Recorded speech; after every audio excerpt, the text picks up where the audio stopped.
Ante todo, el cine es un medio de dar a conocer los espectáculos existentes. La cámara se sitúa como un espectador más, de pie en la primera fila. La película consta de un plano único, pero ya es en color. Las imágenes se pintan a mano, una a una. Un auténtico trabajo de chinos. Pero ¿por qué conformarnos con lo que vemos? Desde el principio, la técnica de la sobreimpresión y otros trucos por el estilo muestran que el cine en sí mismo es pura magia.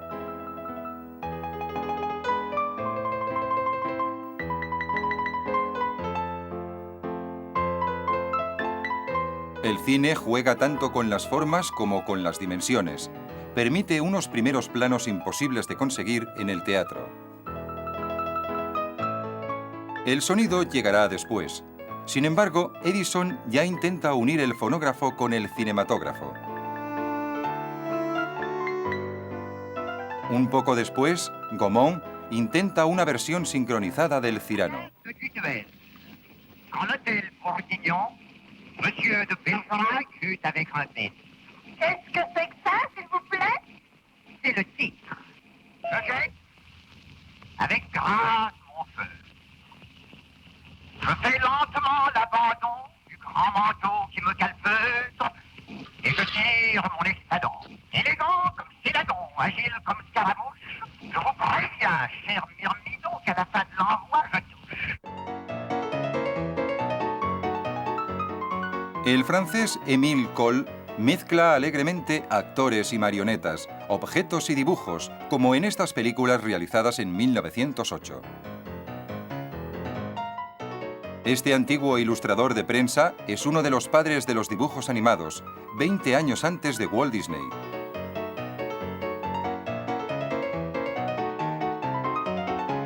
En El sueño de un camarero, pasa sin transición del plano real a la ficción onírica.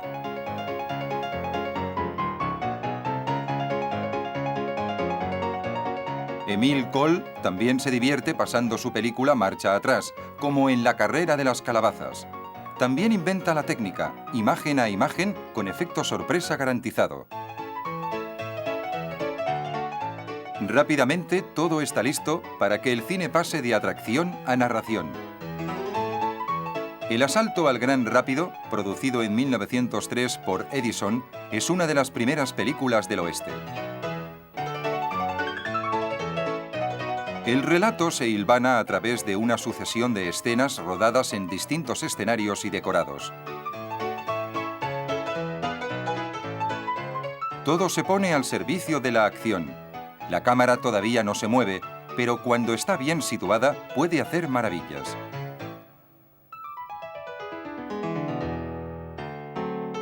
Este rodaje en Hollywood en 1917 es cosa seria, aunque todavía hay que darle a la manivela y a menudo.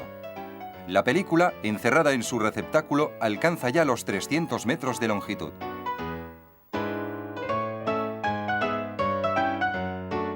El personal es cada vez más numeroso, ya que la imaginación desbordante de los directores obliga a que se multipliquen las proezas. A veces hay que situar la cámara en los lugares más insospechados.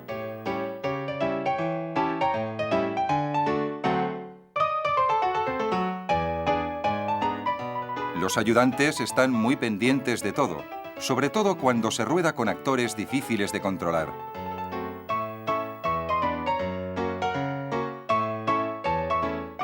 También se pueden rodar cabalgatas económicas. Los pormenores del decorado no importan, lo que cuenta es lo que registra la cámara. Y como la película es muda, el realizador puede gritar a sus anchas.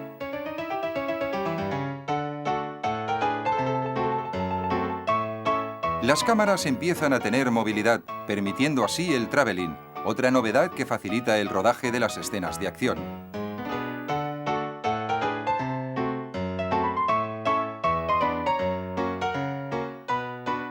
Max Linder, con su personaje de dandy desenvuelto y campechano, es el mejor cómico de principios de siglo. Una época en la que dominan la burla y el pugilato.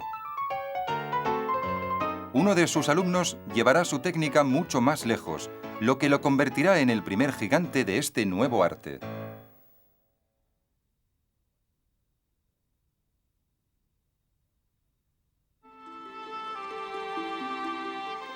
A principios de siglo, la capital del Imperio Británico está en pleno apogeo, pero resulta muy dura para los pobres. Cansado de su miserable vida de actorcillo mal remunerado, el joven Chaplin decide, en 1914, probar suerte en el extranjero. Años después, nos explicará cómo fue su descubrimiento de América en Charlotte Emigrante.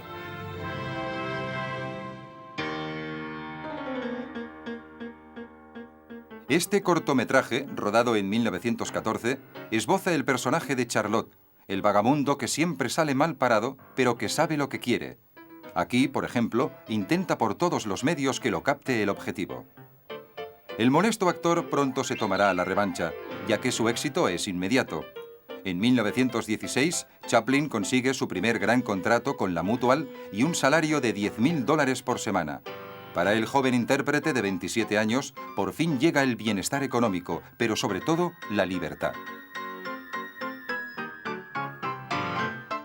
Con Charlotte campeón de boxeo, la técnica de Linder se convierte en una auténtica coreografía. El argumento es el del pequeño contra el grande, el humilde contra el poderoso. Esta temática se verá reflejada en las aproximadamente 60 películas de Charlotte rodadas entre 1914 y 1918. En todo el mundo, generaciones enteras se desternillan de risa con estas pequeñas obras maestras, porque además, al final siempre gana el bueno. La excepción que confirma la regla es esta película rodada en 1918. Charlotte siempre ha sido un gran sentimental y aquí la burla da paso a la poesía y al sueño.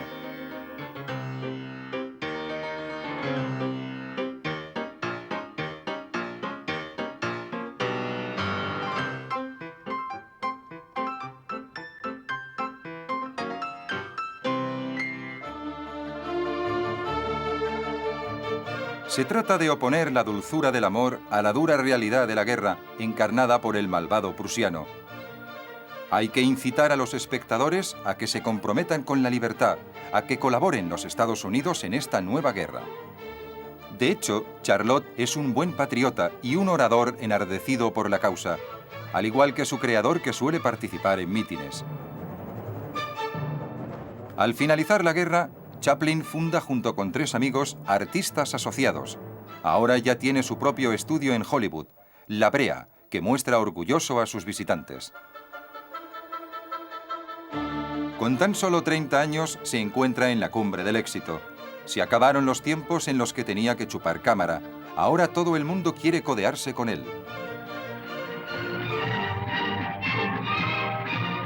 Sin embargo, el maestro no renuncia a sus temas favoritos.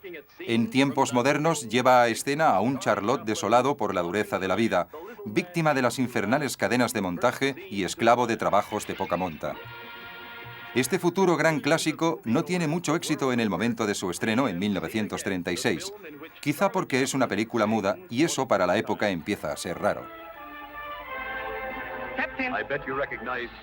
El gran dictador sí que habla. Un modesto barbero se ve proyectado a la fama por culpa de su parecido con el dictador Hinkel, es decir, con Hitler.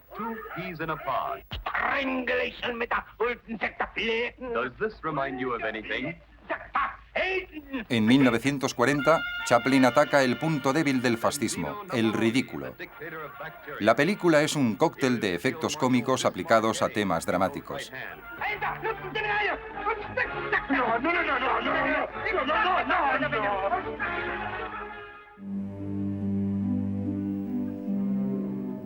En 1952, Chaplin decide instalarse en Europa. Estados Unidos se ha olvidado del Charlotte patriota de 1917. La derecha lo acusa de simpatizar con el comunismo y boicotea sus películas. Regresa a Inglaterra junto con su mujer, Oona, con la que tiene 8 hijos, y recorre los barrios pobres del Londres de su juventud. Será una buena venganza para este actor menudo que no ha perdido su combatividad. I feel that and I think that we can only go one way up. You've been going down. I think we've touched the bottom of the well. And nothing is permanent, thank God. And from that bottom, I think we're bound to spring up again. Charlotte muere en Suiza en 1977. Aquel día, todos los payasos del mundo lloraron.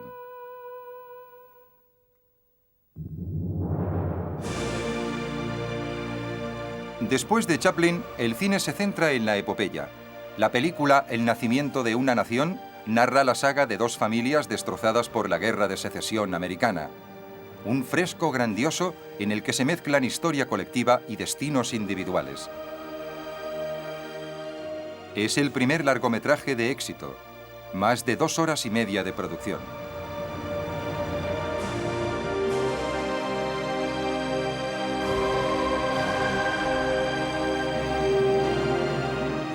En respuesta a aquellos que le reprochan haber favorecido las tesis sudistas, David Griffith da más que hablar un año después con Intolerancia, en la que todavía hay un mayor despliegue de medios, 5.000 extras y decorados de más de 45 metros de alto.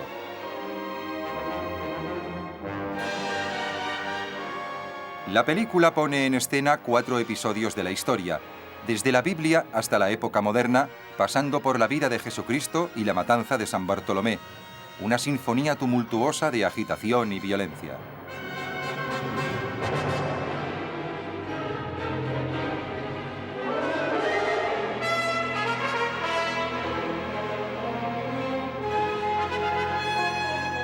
Europa sigue otros derroteros. Robert Vina transporta al espectador a lo más profundo del cerebro de un loco en conflicto con sus pesadillas. El gabinete del Dr. Caligari, rodada en 1920, sigue siendo un clásico del expresionismo alemán. El director juega con los decorados y las luces para crear un clima de opresión. El francés Marcel L'Herbier encarna, con El Dorado, una corriente más realista. Refuerza el clima de tensión con escenas de gran violencia.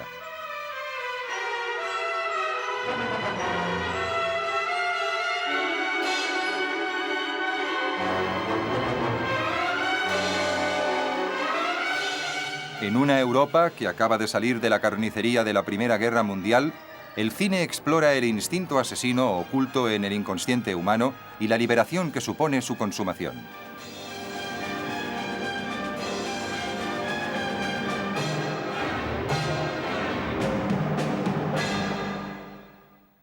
L'Herbier evolucionará hacia el impresionismo y Jean Renoir, hijo del gran pintor francés, empezará por ahí.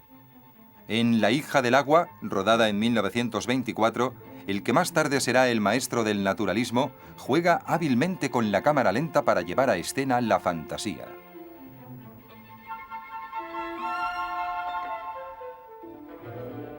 En 1928, el danés Carl Dreyer rueda para la Gaumont La pasión de Juana de Arco, desde el juicio hasta la ejecución. El despliegue de decorados y el realismo de las imágenes. Todo colabora a la hora de reforzar la intensidad de la acción y el peso de los personajes. Sobre todo, el empleo del primer plano, tanto de objetos como de rostros.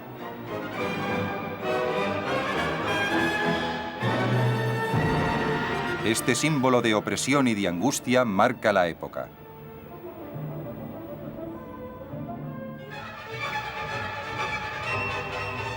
En Moscú, la revolución soviética se apodera del cine, al que Lenin considera el mayor arte de todos los tiempos.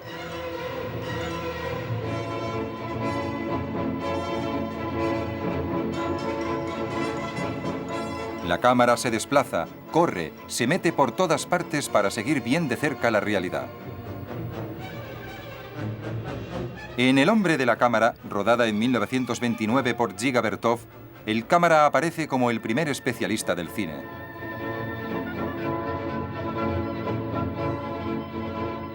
Hacen falta varias cámaras para poder grabar desde todos los ángulos a este nuevo actor, el pueblo.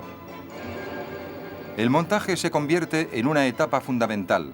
En ella se decide la suerte de cada una de las imágenes y el encadenamiento de secuencias. Puede que el montaje sea una muestra de habilidad, pero ante todo es un arte. Durante la misma época, un genio llevará este arte a la cima.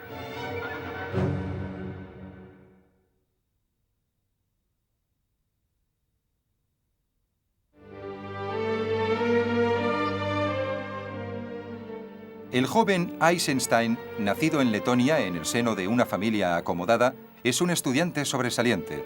Sin embargo, escoge el teatro para pasarse después al cine. En 1924 empieza el rodaje de La Huelga, una de las primeras películas del cine soviético nacionalista.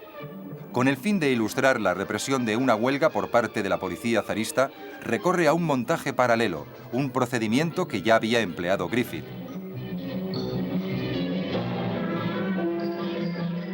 Las imágenes del ganado sacrificado evocan con mayor sugestión que la realidad lo que les espera a los huelguistas. La cinta complace a las autoridades, que encargan a Eisenstein otra película con motivo del 20º aniversario de la Revolución Rusa de 1905. Será El acorazado Potemkin. La escena de la tropa cargando sobre las escaleras de Odessa es la más famosa del cine soviético y probablemente del cine mundial.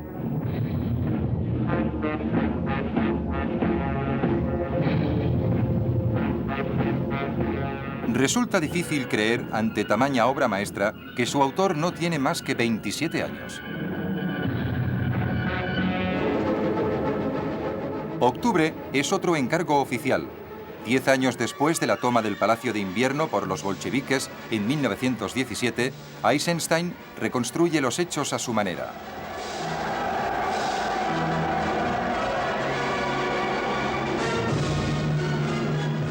Se verá obligado a manipular la verdad histórica para acabar con la memoria de Trotsky.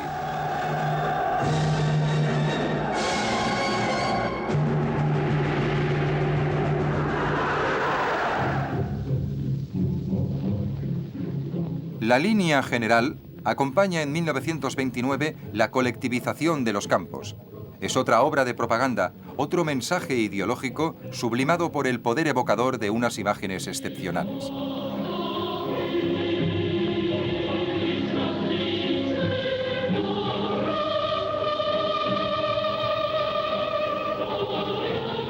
Sin embargo, esta práctica resulta peligrosa. El propio Stalin empezó a intervenir en el montaje. Envía a Eisenstein al extranjero para que estudie el cine hablado. Durante 3 años, el realizador recorre Europa, de Berlín a Ámsterdam, de Suiza a Francia, después a Gran Bretaña. Su popularidad va en aumento, aun cuando se ha prohibido la proyección de la mayoría de sus películas en varios países.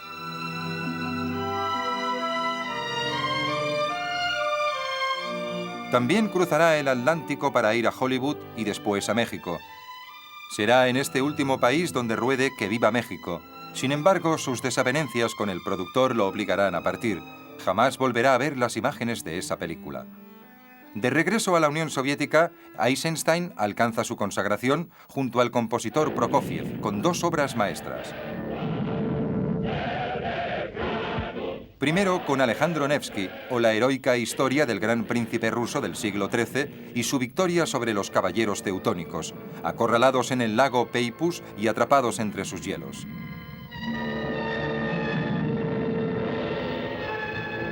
Es la primera película hablada de Eisenstein, aunque el sonido no añade nada a su gran maestría.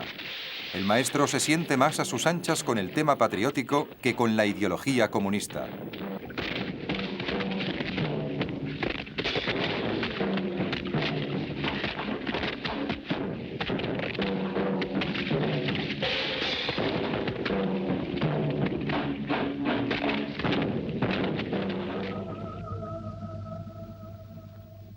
A continuación, rueda Iván el Terrible, un magistral retrato de este zar del siglo XVI que fue sucesivamente reformador, conquistador y tirano.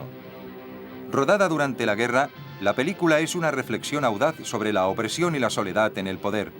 También es un símbolo del rechazo popular contra las tropas ocupantes.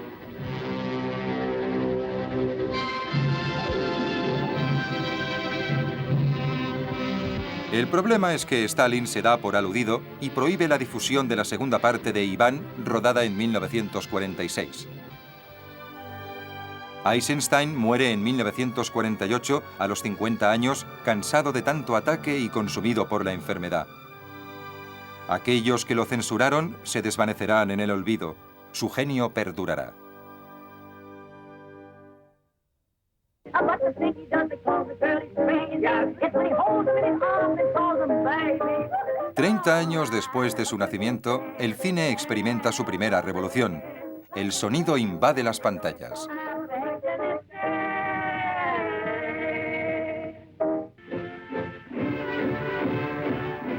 En El cantor de jazz, presentada por los hermanos Warner, el sonido se graba directamente sobre la película. Ya no hace falta que haya fonógrafos ni pianistas en las salas. 15 años después de la apertura de la primera sala, los índices de asistencia se doblarán. El cine hablado se impone en los Estados Unidos en 1929, en Europa un año después. Estamos ante un nuevo auge de una industria ya floreciente. 5 grandes compañías, conocidas como las Majors, se dividen la mitad del mercado americano. Sus estudios de Hollywood son inmensas canteras, auténticos hormigueros en los que trabajan sin cesar todo tipo de gremios. Los productores que controlan películas con presupuestos superiores al $1.000.000 son auténticos reyes. Son los encargados de supervisar toda la película, desde los decorados y el vestuario hasta su proyección. La distribución exige cientos de copias y, por tanto, millones de metros de película que pronto se proyectará por todo el mundo. Primero en Estados Unidos, donde las Majors tienen su propia red de salas. Durante los años 30 se producen 3.500 películas en Estados Unidos. Al principio, más que hablar, se canta, y gracias al cine, América redescubre los grandes musicales de Broadway.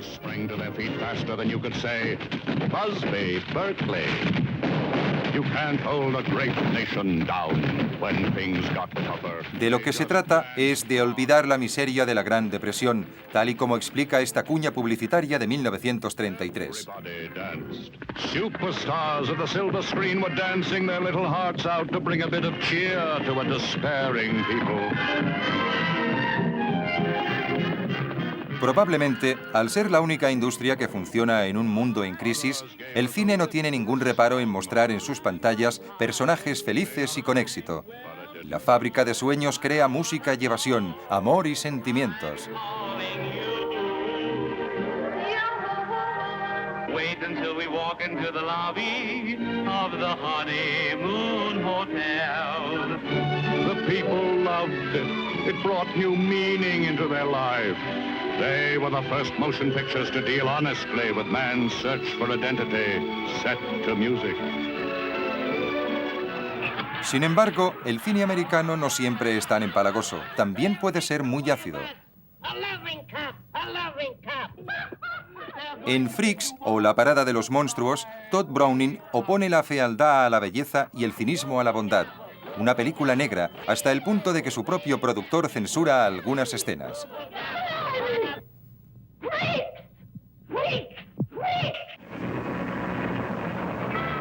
Al igual que los enanos de Freaks, una criatura fantástica se enfrenta a la incomprensión de los humanos, King Kong.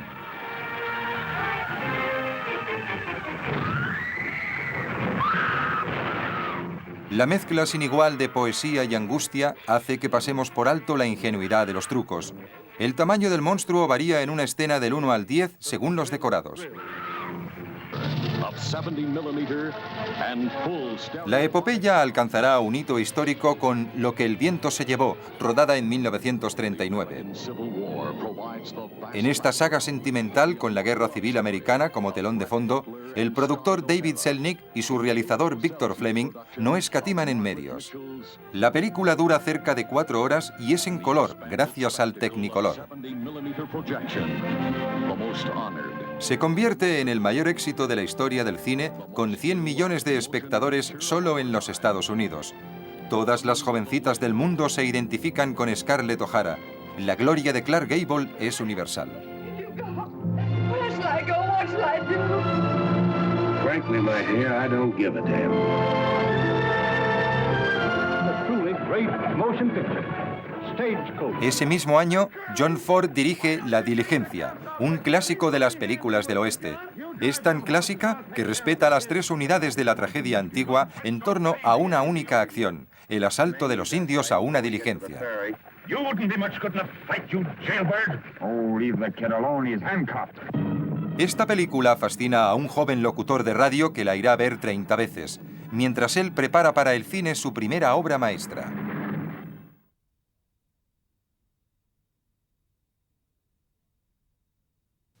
Columbia Broadcasting System and its affiliated stations present Orson Welles and the Mercury Theater on the Air in The War of the Worlds by H.G. Wells. En 1938, Orson Welles apenas tiene 23 años, pero explica con tal maestría la invasión de la Tierra por los extraterrestres que provoca el pánico entre buena parte de sus 9 millones de oyentes.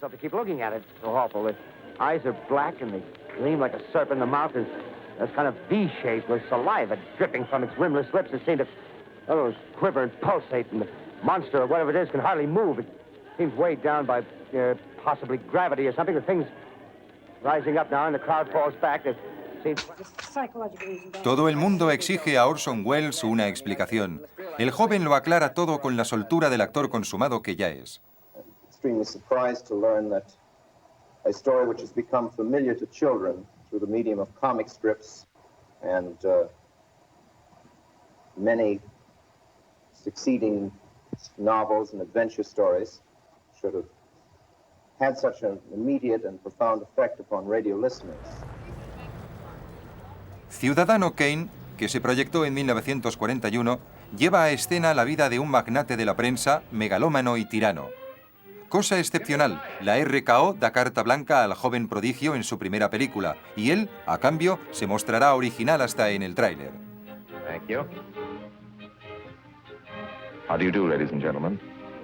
This is Orson Welles. I'm speaking for the Mercury Theater, and what follows is supposed to advertise our first motion picture. Citizen Kane is the title, and we hope it can correctly be called a coming attraction. Kane is a hero. La película destaca por toda una serie de innovaciones, en la toma de vistas, en el uso sistemático del gran angular, el plano picado y el contrapicado. En la narración, que procede como una especie de investigación, con el empleo de escenas retrospectivas y el retorno al pasado.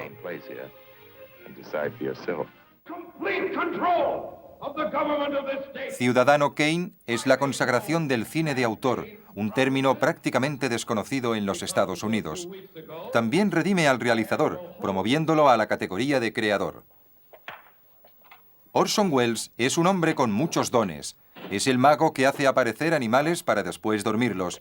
También es escritor, adaptador de Shakespeare, militante del Partido Demócrata Americano. Incluso trabajará como actor en más de 100 películas, además de las suyas.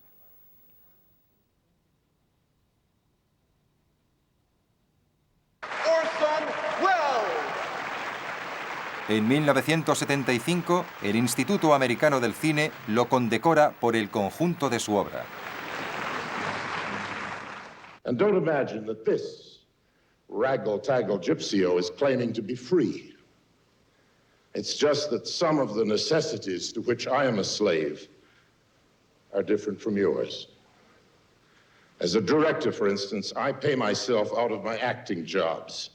I use my own work to subsidize my work. In other words, I'm crazy.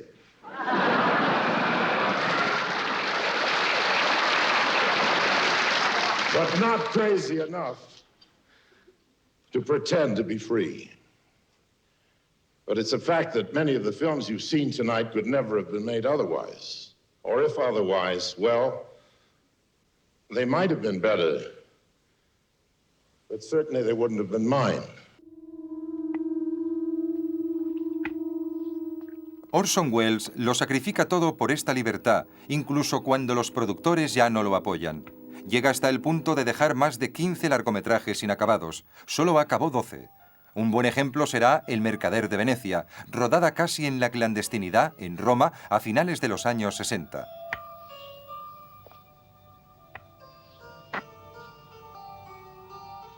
Welles se ve obligado a parar el rodaje por falta de presupuesto.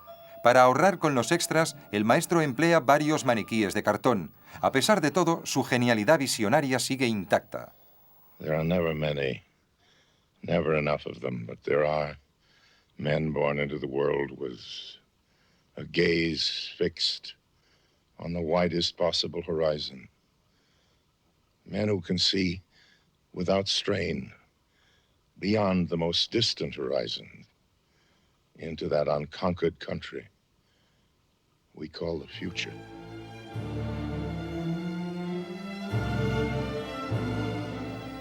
Orson Welles seguirá siendo un enigma hasta su muerte en 1985.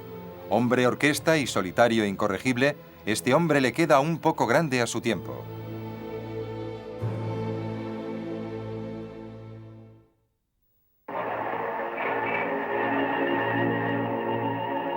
Al otro lado del Atlántico, la guerra asola y arruina una vez más al continente europeo.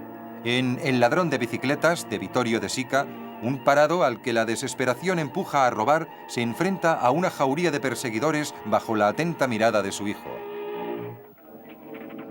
¡Habladlo! ¡Habladlo! ¡Habladlo!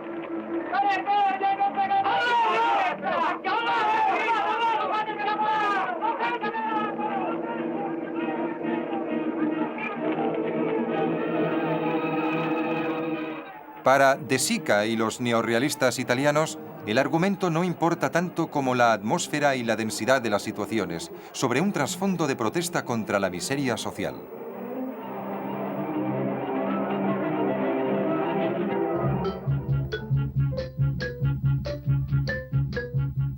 En Europa del Este también hay un clima de protesta, ahora que apenas sí empieza a salir del totalitarismo estalinista.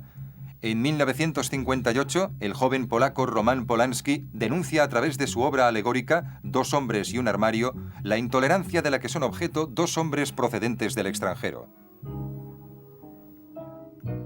Blanco de la hostilidad general, los dos marginados terminan volviendo al mar con su armario, en cuya luna se refleja toda la crueldad del mundo.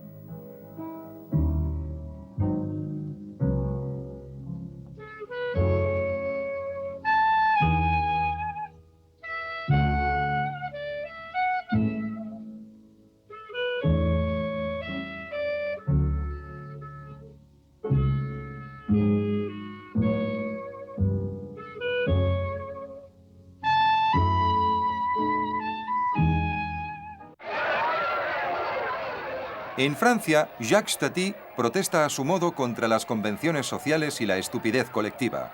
En 1953 se estrena Las vacaciones de Monsieur Hulot, película que consagrará a este emigrante ruso y antiguo payaso como el rey de la burla. Tati despliega una mecánica minuciosa al servicio del absurdo.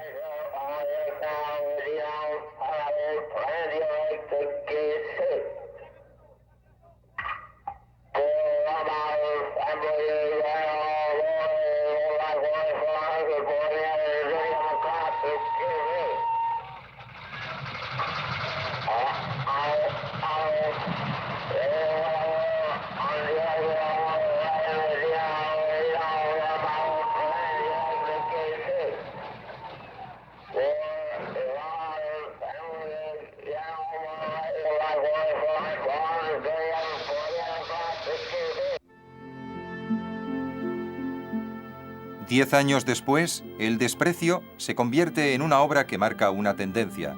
El realizador Jean-Luc Godard solo tiene 33 años, pero con 6 películas en su haber se confirma ya como el cabecilla de la nueva ola francesa. Les enfants terribles de la nueva ola protestan contra el orden establecido y preparan el mayo del 68. Por lo general, son antiguos críticos de cine que, al igual que Godard, denuncian el academicismo de sus predecesores y pretenden introducir todo tipo de novedades. Medios ligeros, rodar en exteriores, escenarios mínimos, dejando un amplio margen a la improvisación. También promueven una nueva generación de actores.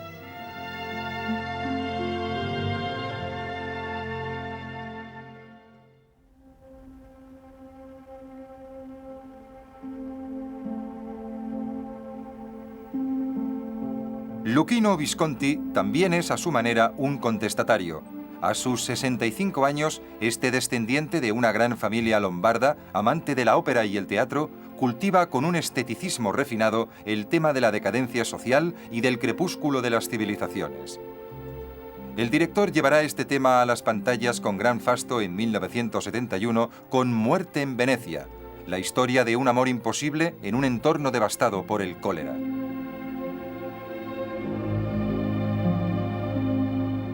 « El cine italiano de esta época es uno de los mejores del mundo y tiene su propio mago.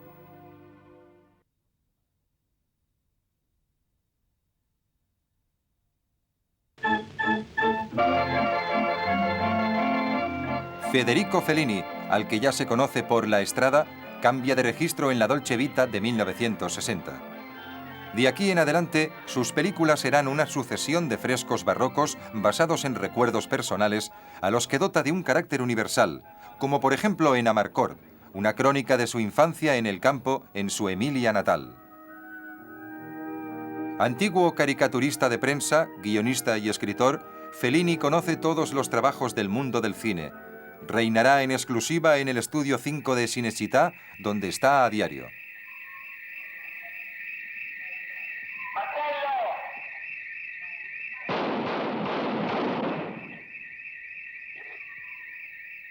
El mejor homenaje que se le puede rendir es el de verlo dirigir.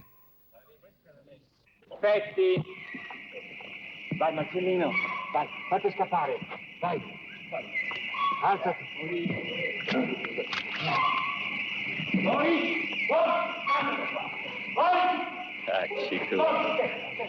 Tom, è andato là. Dovrebbe restare qui o sparire o perlomeno poi venire da te o rigirare il seguitore, perché è un cane che va via, non è un cane che va a vedere chi è. Poi andava a scendere bassissimo. C'era così. Anche il capugli, anche perché siccome è già anche questa mattina.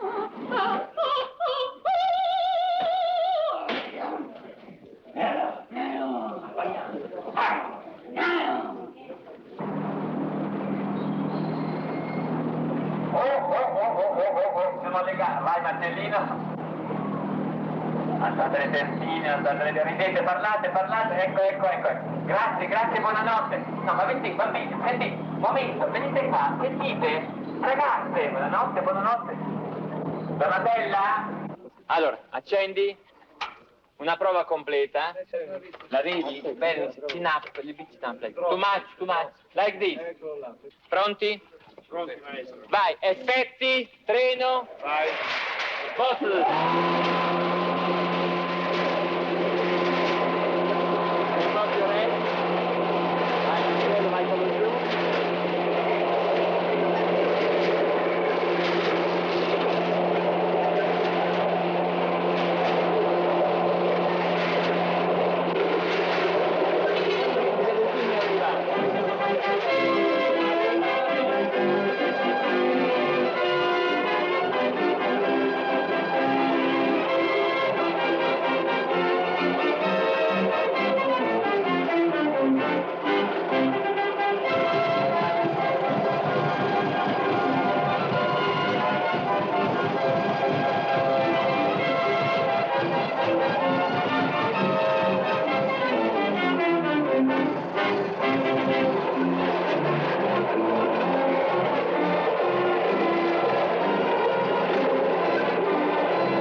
Stefania, sta qui fuori.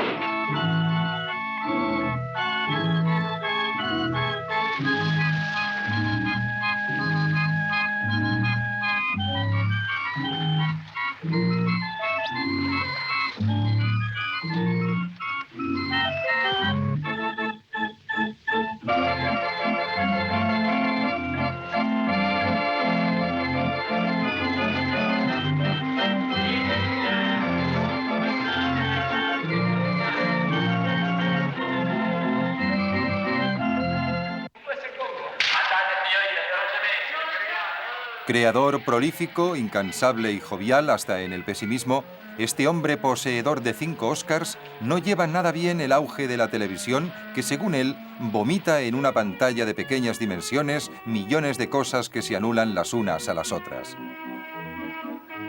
En 1993 levanta por última vez el telón.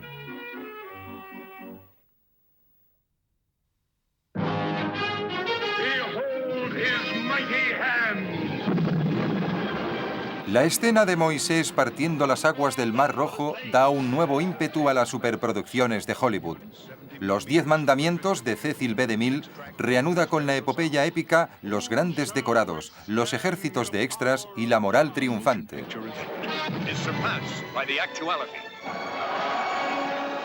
Para rodar la famosa escena de la carrera de carros de Ben-Hur hicieron falta 3 meses.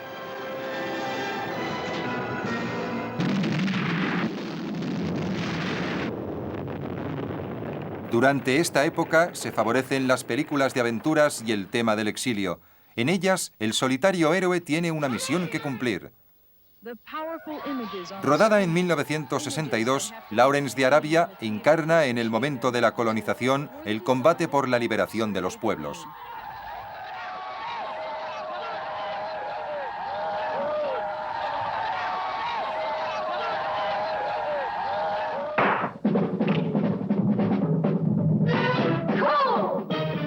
West Side Story también es un combate llevado a escena por Robert Wise bajo forma de una ópera moderna y con el sórdido marco de los bajos fondos neoyorquinos.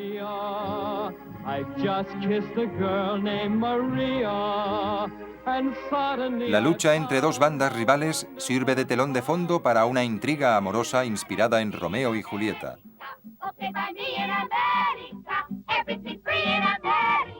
For a smoky in America.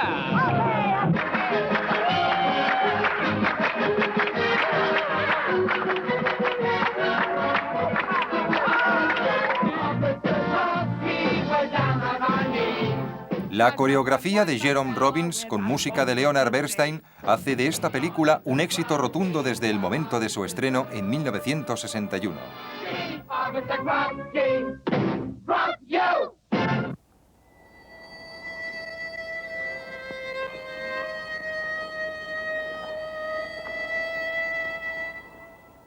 Los géneros se mezclan durante la segunda mitad del siglo. Los italianos, que habían alojado en su estudio de Cinecittà el rodaje de Ben-Hur, se lanzan ahora con las películas del oeste. En Érase una vez en el oeste, rodada en 1968, Sergio Leone sale mejor parado que los maestros de este género gracias a la violencia contenida, al mayor suspense y a un atractivo añadido. And the promised land. A manhunt. La música de Ennio Morricone se convierte en el himno del oeste. In a new kind of western. And now, your journey is just beginning.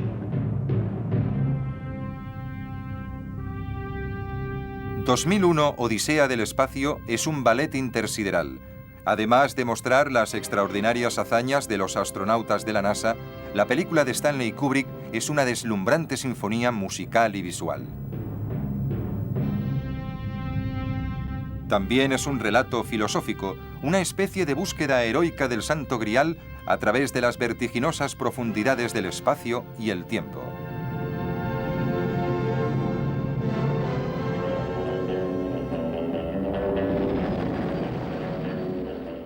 Otra música elevada a la categoría de marca de fábrica es la que acompaña a la serie de James Bond, la más larga de la historia del cine, con 20 películas rodadas en 30 años. El británico John Glenn protagonizó 5 de ellas.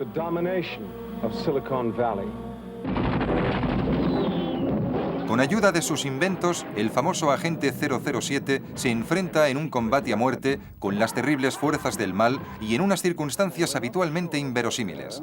Name's Mayday. Someone will take care of you. Oh, you'll see to that personally, will you? There's only one man who can stop them.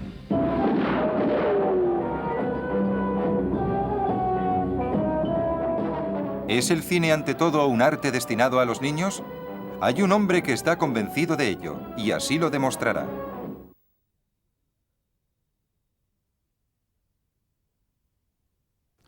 Yeah, I think it's interesting too. I like. I mean, I don't really think of myself as someone who hasn't grown up. I just think of myself as someone who has grown up but is still in need and in touch with my childhood. De hecho, podemos decir que lo que Spielberg lleva a escena con E.T. es el sueño de un niño, un desafortunado y pequeño extraterrestre que es abandonado por los suyos tras embarcar precipitadamente en su platillo volante, encuentra cobijo en la casa de un niño terrícola. Este cuento de hadas, a duras penas moderno, ingenuo y refrescante, se convertirá con su estreno en el 82 en la mejor fórmula de la historia del cine. Spielberg, que rueda su primera película con tan solo 12 años, tiene muy buena mano con los niños.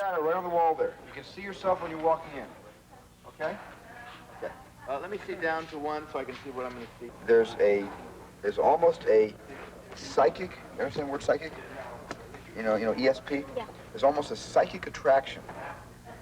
You're not sleepwalking, you're not dreaming, you're really conscious, but something is making you brave. Pero en el fondo, ni siquiera el propio Spielberg sabe demasiado bien dónde está. It's hard for me to grow up through my work. I've tried, but it's hard because, you know, when you grow up, essentially, all that essentially means is that you're sort of play acting the role that you saw your parents play. De hecho, la película Hook, rodada en 1991, es prácticamente el sueño de un padre. Nos encontramos con un Peter Pan cuarentón que regresa al mundo de los niños para enfrentarse al famoso Capitán Crochet. A Spielberg también le gusta asustar. Desde 1975, mucho antes de E.T., las distintas entregas de Tiburón se convierten en un éxito de taquilla y en una importante entrada de ingresos para la productora que el director funda a los 22 años. Spielberg lleva a la gran pantalla y con gran realismo la aparición de un tiburón en una playa americana. Lo hace al servicio de una buena causa, el combate por la ecología y la seguridad contra la codicia del mundo de negocios.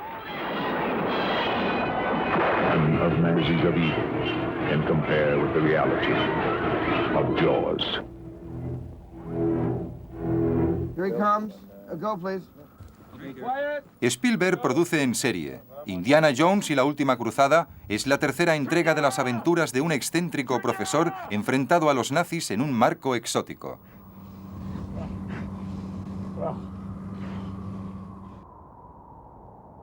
El eterno niño se encuentra más a gusto que nunca tras las cámaras. Incluso su actividad como productor empieza a llevarle a la de realizador.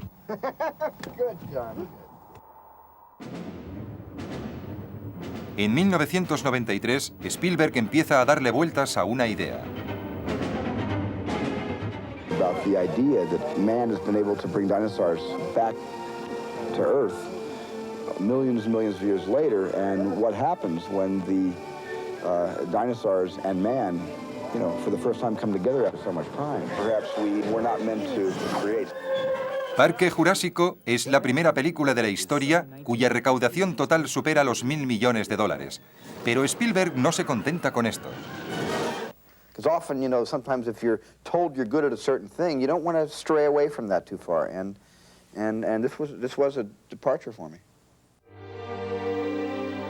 Para él, el cambio llegó con La lista de Schindler. Spielberg se acuerda de sus orígenes judíos y de todo lo que le contaron sus padres sobre el horror nazi. Llevará a las pantallas la historia de Oskar Schindler, un industrial alemán conmocionado por el Holocausto que se dedica a salvar a la mano de obra judía que le envían. Esta película, rodada en blanco y negro, consigue 7 Oscars. El príncipe de los niños alcanza una nueva dimensión. The real Holocaust was so much worse. You know, no novel, you know, no documentary, no motion picture can ever capture what really happened, because you had to be inside the souls of the people who were on their way to the end of their existence.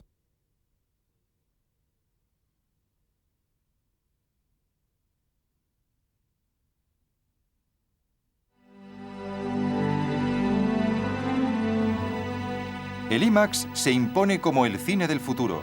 Una película 2 veces más grande se proyecta al doble de velocidad sobre una pantalla envolvente de 27 metros de diámetro con 6 pistas de sonido.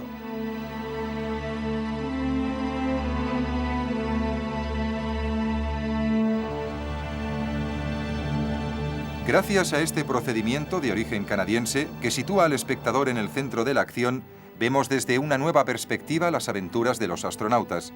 Lo mismo ocurre con estas imágenes de unos pozos de petróleo ardiendo en Kuwait tras la Guerra del Golfo.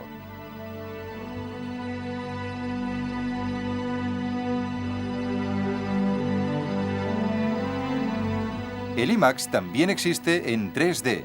Estas gafas cierran uno de los ojos del espectador alternativamente, 48 veces por segundo, en perfecta sincronización con el proyector, que restituye las imágenes registradas al mismo compás gracias a una cámara binocular.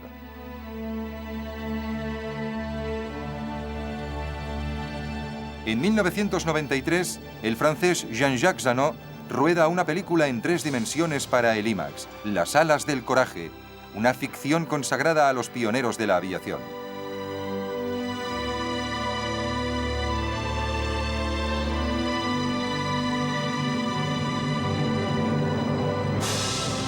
Ningún medio se resiste a las cámaras del IMAX.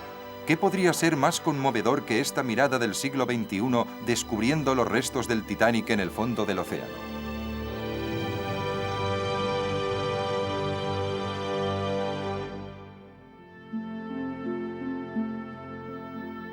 De hecho, el cine ha sido todo un milagro desde sus orígenes.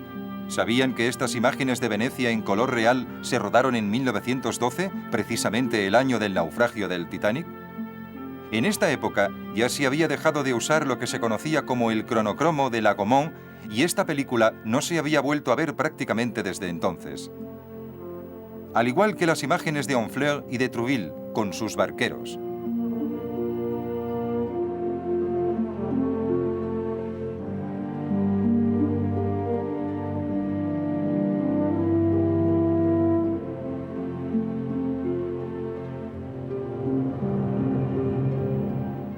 Estas magníficas imágenes son una lección de humildad. El séptimo arte nace gracias a la técnica, pero no avanza a la par, y los adelantos de nuestra época no deberían hacernos olvidar las proezas de los pioneros. Hay tantas obras maestras en los orígenes del cine como ahora a finales de siglo. Sin embargo, el futuro es prometedor y lo seguirá siendo siempre y cuando queden hombres dispuestos a explorar este maravilloso espejo de la realidad y la imaginación.